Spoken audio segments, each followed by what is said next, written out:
Okay, here we go. Welcome back to Almost Above Average. I am Chris McIntyre, and Trump just gave what I'm calling the State of the Union disaster. 108 minutes of lies, delusion, and some please clap for me energy. And somehow he still couldn't find 10 seconds to acknowledge the Epstein survivors sitting right in front of him. Today, we're going to roll the worst clips, fact check them in real time, and talk about why refusing to address the Epstein on that stage says more than any other line in the speech. Now let's get into it.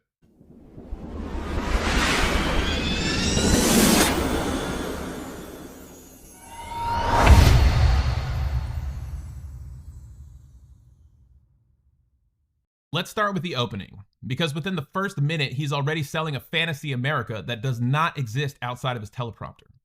2.5 centuries of liberty and triumph, progress and freedom in the most incredible and exceptional nation ever to exist on the face of the earth. And you've seen nothing yet. We're going to do better and better and better. This is the golden age of America. Right out the gate, richer and stronger than ever.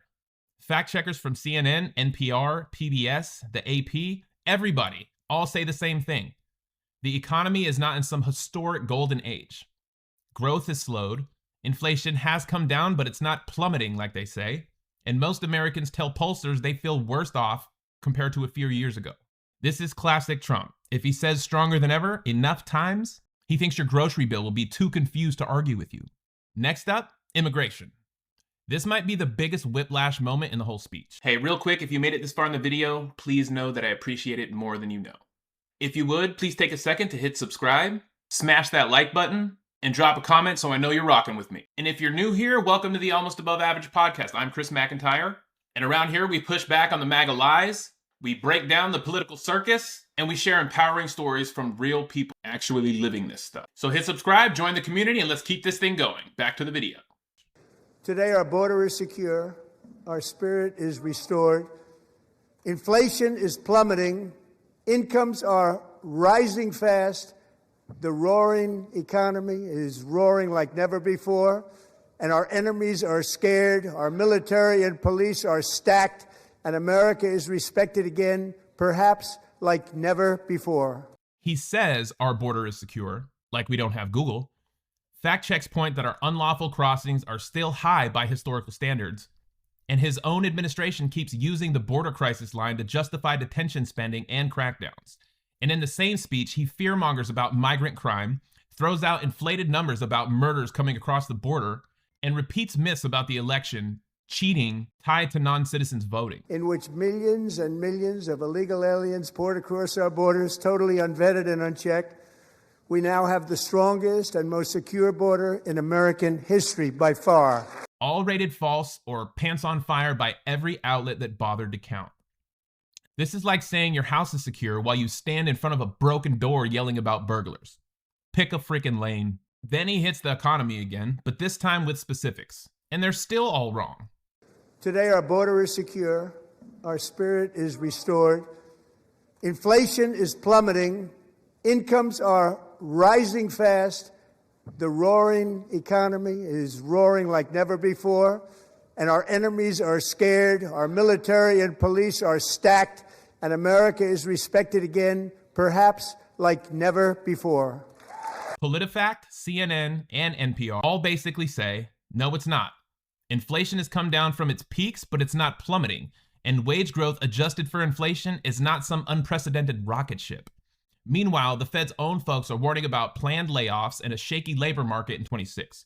People are feeling squeezed on housing, credit cards, and groceries. So yeah, the only thing roaring is your bank app yelling at you at 2 a.m. with overdraft fees. Then we get into his favorite combo plate, crime and migrants. This is where the speech really turns into Facebook uncle energy. Stop illegal aliens and others who are unpermitted persons from voting in our sacred American elections. That cheating is rampant in our elections. It's rampant. It's very simple. All voters must show voter ID. And we present a lot of the people that we capture, the murderers, the drug dealers, the people that came into our country illegally and have already committed massive crimes. We had 11,888 murderers, and Many of them are in your prisons right now, right? Let's fact check that. He throws out a big number of murderers supposedly entering as migrants, but fact checkers say that number completely mangles federal data and lumps in all non-citizens convicted of homicide over time, not some wave of fresh killers crossing yesterday. He claims cheating in elections is rampant, despite every serious study showing voter fraud is extremely rare. And he pushes the idea that non-citizens voting is a huge problem, which multiple Republican and Democrat election officials have said it's flat out false. He's lying. What he's saying is not just incorrect, it's designed to make you scared, angry, and easier to manipulate. But he also can't resist rewriting his tax record. Last year, I urged this Congress to begin the mission by passing the largest tax cuts in American history, and our Republican majorities delivered so beautifully. Thank you, Republicans. Reality check. Independent analysis rank his tax law way below the largest tax cuts in history. Think 7th by GDP share, not number 1. 7th. And he did not eliminate taxes on Social Security. A temporary deduction helps some seniors over 65, but plenty of Social Security recipients still pay taxes on their benefits, and younger recipients are left out entirely. So he's literally standing in front of millions of people telling Social Security recipients, congrats, you don't have to pay taxes anymore, when a huge chunk of them will absolutely find that out it's not true in the next filing season. That's not leadership. That's setting people up for a very ugly April. And we've got to talk about his favorite big number, the imaginary 18 trillion. Already, I've secured a record-breaking $18 trillion of investment into the United States, which means jobs, wage increases, growth, factory openings, and far greater national security. CNN's fact check points out that his own White House brag sheet only lists about 9.7 trillion in major investment announcements. And even that number is padded with vague trade and economic exchange promises, not actual money hitting the ground. 18 trillion is just made up. If I told my roofing clients I had 18 trillion in confirmed projects, I'd expect them to ask why I'm still driving a normal truck, you know?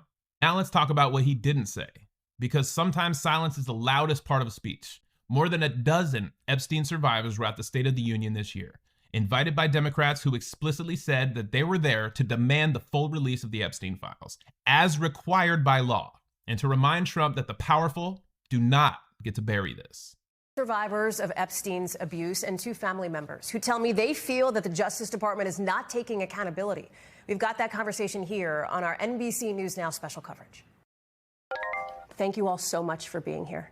I know you literally have just come over off of Capitol Hill, where the Attorney General had appeared for that hearing in front of the House Judiciary Committee. I want to do just a couple of show of hands moments on how you feel about that, and then I want to talk about your reaction to everything we heard today. So with the show of hands, can you show me your hands if you were satisfied with what you heard from the Attorney General today? Nobody. Show of hands if you are frustrated with what you heard. Very much so. Very much so. Teresa, tell me more about that. Well, going into this morning, and much of this process, I have this perspective that you need to give people the opportunity to do what they say they're going to do, to fulfill their word, put their money where their mouth is, so to speak. And we have yet again seen that go the complete opposite direction. BC, USA Today, others all reported this before the speech. Survivors held a press conference. They said, do not look away. They said, we are not going away. We are not fading into the silence.